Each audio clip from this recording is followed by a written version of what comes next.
नमः सिद्धेभ्यः।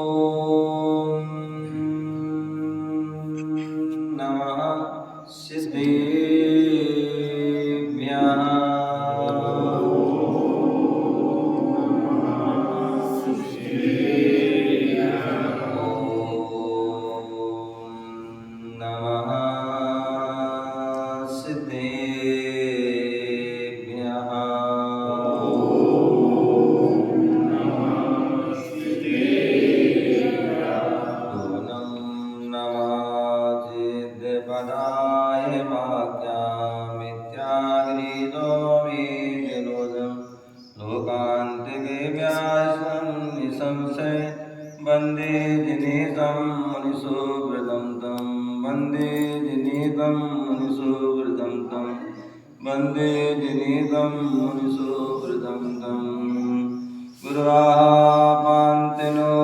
नित्यं ज्ञानदर्शननायका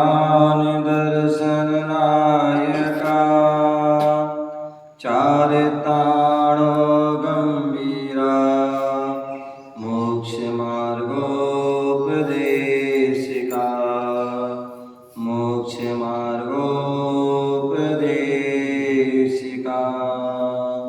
मोक्षमार्गोपदेशिका।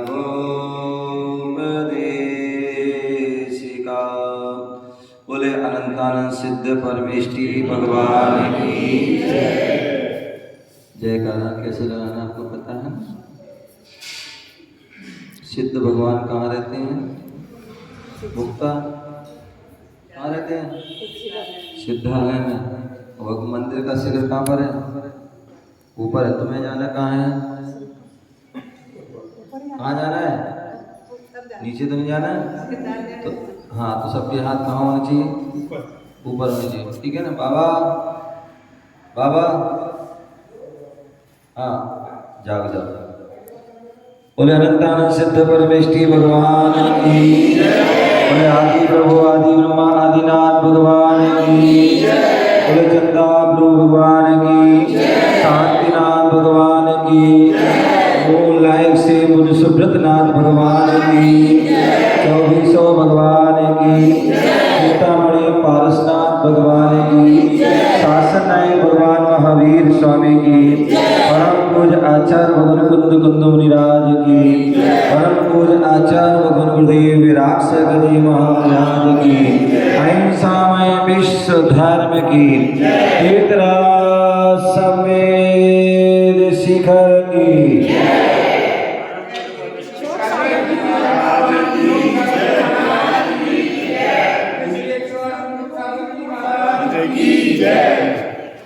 प्यारे बंधुओं, आज हम सभी भारत की राजधानी दिल्ली और दिल्ली में वैसे तो बहुत सारे नगर हैं, लेकिन हम सभी जैन नगर में विराजमान हैं। जैनों का यह नगर ऐसा हुआ जैन नगर जहाँ पर अक्षयकारी पारसनाथ जिनालय है और अक्षयकारी जो है मुनि सुब्रत 24 गणधर का ये जिनालय विराजमान है। लगभग 11 साल बाद यहाँ पर जैन नगर में पुनः आगमन हो रहा है और हम सभी यहाँ पर इस जिनालय में बैठे भगवान मुनिसुब्रत भगवान की सम्मोहन में बैठे हुए हैं। भगवान मुनिसुब्रत भगवान जिनका जन्म कहाँ हुआ है? राजगिरी में। कहाँ पर? राजगिरी में जन्म हुआ है, जहाँ पर भगवान महावीर स्वामी की दिव्य देशना पहला जो है सम्मोहन लगा वहाँ पर। उपदेश हुआ, दिव्य ध्वनि खरी, ऐसी वह जो है ऐतिहासिक नगरी बिंबिसार राजा सैनिक की जो नगरी है, ऐसी वह राजगृह नगरी में भगवान का जन्म हुआ।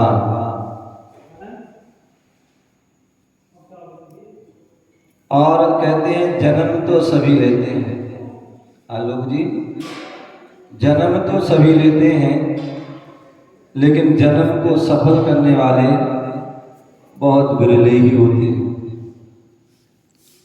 अभी मैं देख रहा था सेक्टर 24 में अभिषेक शांति धारा हो रही थी और उसमें नियम की बात हो रही थी, तो कुछ लोग जो है नियम से डर रहे थे, भाग रहे थे पीछे। ध्यान रखिए, हम मुनि सुब्रत नाथ के सामने बैठे हैं, जिन्हें हम पूरा दुनिया पूजती है, मानती है, और खास तौर पर मुनीश्वर भगवान का तो विशेष ही अलग जो है प्रभाव रहता है। जैसे कहते ना हिंदुओं में बोले शनि जो है होते हैं, लेकिन जैन धर्म में हमारे जो है मुनि सुब्रत नाथ का अलग ही प्रभाव होता है। सभी जो है उनकी विशेष भक्ति आराधना करते हैं। जब भी शनिवार का दिन आता है तो हमें मुनि सुब्रत नाथ भगवान याद आते हैं। ऐसे वह मुनि सुब्रत जिन्होंने जो है साधारण हम जैसे जो है उनका जो है उन्होंने भी जन्म लिया, लेकिन जन्म लेकर के उन्होंने अपने जीवन को सार्थक कैसे बना, तो उन्होंने मुनि बने। क्या बने? मुनि बने। और मुनि बनने के जो है मुनि जो बनते हैं वह क्या होते हैं? ऐसे नहीं बन जाते हैं, वह सुव्रतों को क्या सुव्रत व्रत तो आपने भी लिए थे प्रधान जी, आपने भी नियम लिए थे जब शादी हुई थी ना, हैं? कितने नियम लिए थे? 7 वचन दिए थे, दिए थे। अब वो बात अलग है, पालन करो या ना करो, हैं? लेकिन वो सुव्रत नहीं थे। ध्यान रखना, जो आपने शादी के समय अब नियम लेते नहीं थे, कितने नियम लेते? अब ध्यान नहीं तो पालन कैसे करेंगे? कोई बात नहीं, अच्छी बात है। बोले वो सुव्रत नहीं थे, सुव्रत होते तो याद रहते, और सुव्रत होते तो उससे हमें पाप नहीं लगता। क्या उन व्रतों से तो हो सकता आपको व्रत, हालांकि वो भी नियम अच्छे थे, वो तो हमने उसका स्वरूप बदल दिया है, तो उन व्रतों को धारण करके हो सकता आपको फिर भी पाप लग सकता है, आपको दुर्गति हो सकती है। लेकिन जो सुव्रतों को धारण करता है, सुव्रत जो देश व्रत हैं, जिन्हें श्रावक धारण करते हैं, महाव्रत हैं जिसे जो है मुनिराज धारण करते हैं, जो मुनि बनते हैं। तो ऐसे जो सुव्रत जो हमें सुगति की ओर ले जाने वाले हैं, जो हमें अरहंत अवस्था की ओर ले जाने वाले हैं, जो हमें सिद्धालय की ओर ले जाने वाले हैं, जो हमें सिद्ध पद को प्रदान करने वाले हैं, वह कौन से होते हैं? सुव्रत। आज तक जितने भी लोग सिद्ध बने, सिद्ध अवस्था को प्राप्त, सिद्धालय में पहुंचे, वो कौन पहुंचे? जिन्होंने सुव्रतों को धारण किया, वो ही सिद्धालय में पहुंचे। जो व्रतों से दूर रहेगा, जो व्रतों से भागेगा, वो जिंदगी भर भागता रहेगा, जन्मों जन्मों तक भागता रहेगा। नीरज जी क्या करना है? व्रतों से भागना नहीं है, क्या व्रतों के साथ चलना है, व्रतों को धारण करना है। और जो व्रतों को धारण कर लेते हैं तो जो है वह संसार में भागना नहीं पड़ता, संसार में उसे भटकना नहीं पड़ता है, दुर्गतियों में नहीं जाना पड़ता है, पर वो सुगति में चले जाते हैं। तो ऐसे वह सुव्रतों को धारण कीजिए। एक सुव्रत भी धारण कर लिए, एक सुव्रत को भी धारण कर लिया तो आपकी सदगति प्राप्त होगी। आप नरक गति में नहीं जाओगे, त्रेंच गति में नहीं जाओगे, निगोद में नहीं जाओगे। आलोक जी कोई टेंशन तो नहीं? हाँ, तो यदि आपने एक व्रत भी धारण कर लिया सच्चे मन से, क्या एक व्रत भी आपने सच्चे मन से धारण कर लिया तो एक व्रत भी आपको दुर्गति से बचा लेगा और वह सुगति को प्रदान करेगा। और यदि हमें एक व्रत भी, यदि सिंटू भाई एक व्रत भी यदि आपने धारण नहीं किया जिंदगी में, आपके एक व्रत को भी धारण करने के भाव नहीं हो रहे हैं, एक नियम को भी लेने के भाव नहीं हो रहे हैं, इसका मतलब समझ लेना कि आपके दुर्गति का बंद हो गया, खोटी आयु का बंद हो गया। क्या हो गया? खोटी आयु का बंद हो गया आपको यदि व्रत लेने के भाव नहीं हो रहे हैं। और जो व्रतों को धारण कर लिया तो समझ लो जो सुगति निश्चित है। यदि हमारे लिए देव शास्त्र गुरु पर अटूट श्रद्धा है, आस्था है, विश्वास है, तो आपकी सदगति निश्चित है। और ये एक इतनी सी भी श्रद्धा हमारी जो है नहीं कमजोर हो गई, क्या तनकसी भी श्रद्धा हमारी कमजोर हो गई, शिथिल हो गई, समाप्त हो गई, तो समझ लेना जो है आपको कोई दुर्गति से नहीं बचा सकता। भगवती आराधना ग्रंथ में आचार्य शिव कोटि मुनिराज ने लिखा है कि आपको जो है द्वादशांग का ज्ञान है, द्वादशांग का पूरा ज्ञान और पूरा श्रद्धा है, लेकिन यदि उस द्वादशांग के एक शब्द पर, एक अक्षर पर भी यदि श्रद्धा नहीं है तो व्यक्ति उसी समय से जो है मिथ्या दृष्टि हो जाता है, उसको मिथ्यात्व होता। तो ऐसे हमने यहाँ में पढ़ रहा था उपासना अध्ययन में, यहाँ बताया रहे थे किम श्रेष्ठ निर्भवम लोके ही किम निर्भवस्य कर्तव्या किम निर्भवस्य सारे में कोना बेती जन्म सा। बोले वह लोक में मनुष्य भव है, लोक में उत्तम क्या मनुष्य भव है क्या? लोक में जो है मनुष्य जो है प्राप्त क्या कर्तव्य है उसका? मनुष्य भव का सार क्या है? और जो मनुष्य भव को जानता नहीं है उसको जो है तो क्या विशेषता है? तो बोले जो है, बोले मनुष्य भव हमारा लोक में उत्तम है, श्रेष्ठ है। क्यों? क्योंकि हमें जो है एक कर्म भूमि में जन्म हुआ हमारा। क्या हुआ? बोले जब जो है मर्द लोग मध्य लोक में हमारा 3 लोक में जो है मध्य लोक में हमारा जन्म हुआ है। अधोलोक में जन्म होता तो वो अच्छा नहीं था। अधोलोक में नारकी, नरक या निगोद, वहां यदि जन्म होता तो वो अच्छा नहीं था। और यदि स्वर्ग में भी जन्म हो जाता तो वो भी इतना अच्छा नहीं, अच्छा तो है लेकिन इतना अच्छा नहीं है।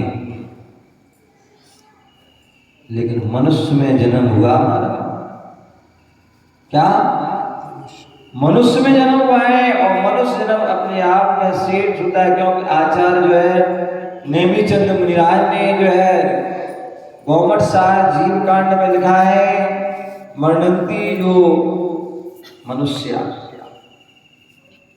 जो मननशील होता है, जो मनन करता है, चिंतनशील होता है, जो हित अहित के बारे में जानता है, जो संयम को धारण कर सकता है, जो मुनि बन सकता है, जो मोक्ष जा सकता है, वो मनुष्य।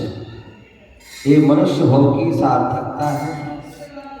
क्या मनुष्य भाव की सार्थकता ये मनुष्य भाव की विशेषता, ये मनुष्य भाव की उत्तमता ये कि हमने जो है मध्य लोक में जन्म लिया है। कहाँ लिया है? मध्य लोक में जन्म लिया है, मनुष्य लोक में जन्म लिया है। और मनुष्य लोक मध्य लोक में जो जम्बू द्वीप है, मध्य लोक में असंख्यात द्वीप समुद्र हैं। और यदि हमने 2.5 लोक के बाहर चले जाते तो भी तुम्हारा जो है जन्म बेकार था, कोई काम का नहीं था।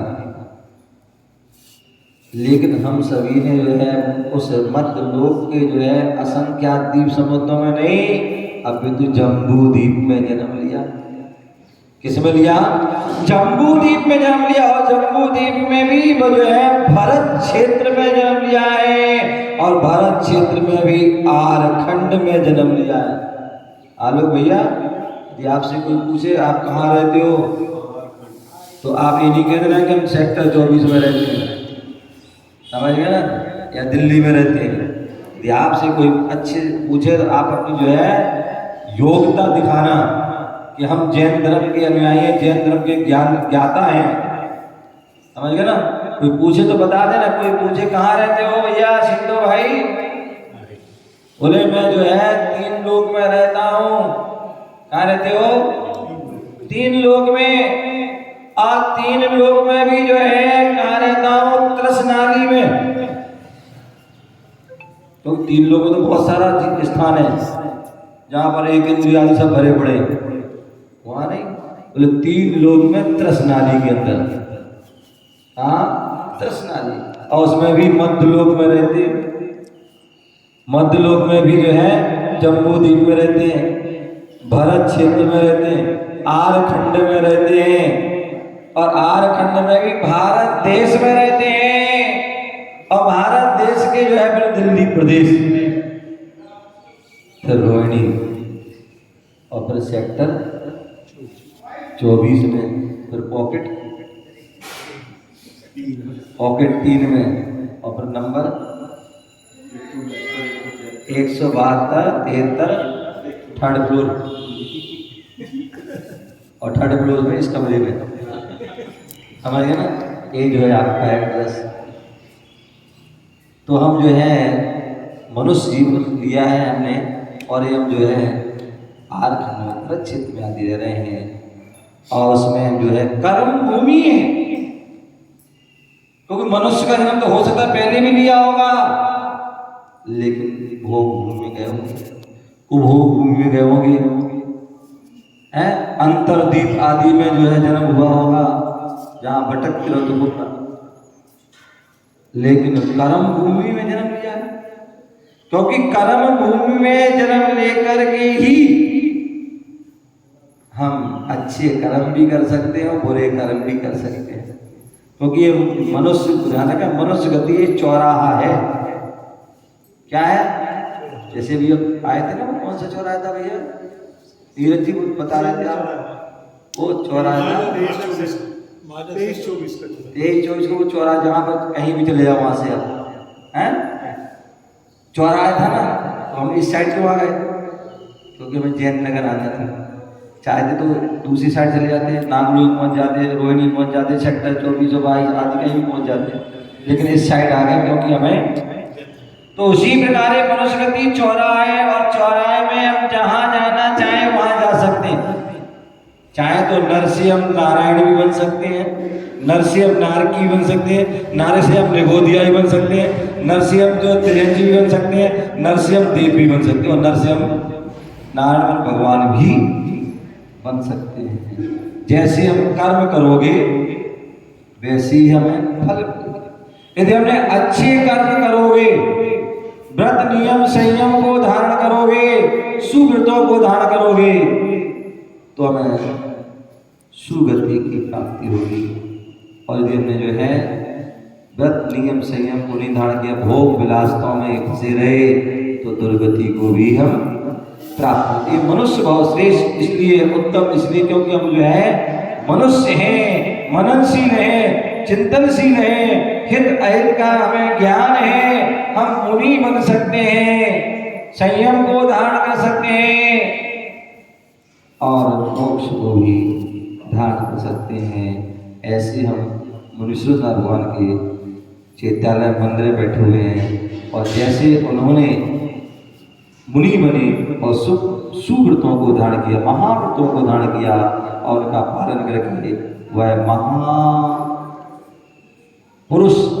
श्रेष्ठ पुरुष दिव्य परमात्मा के रूप में वह प्राप्त हुए हम सभी भी उनके भक्त हैं उनके अनुयायी हैं तो हम भी यथायोग शक्ति के अनुसार अपने जीवन में उन सुव्रतों को धारण करें और अपने जीवन को श्रेष्ठ बनाएं इसी भावना से जय बोलो महावीर भगवान की जय।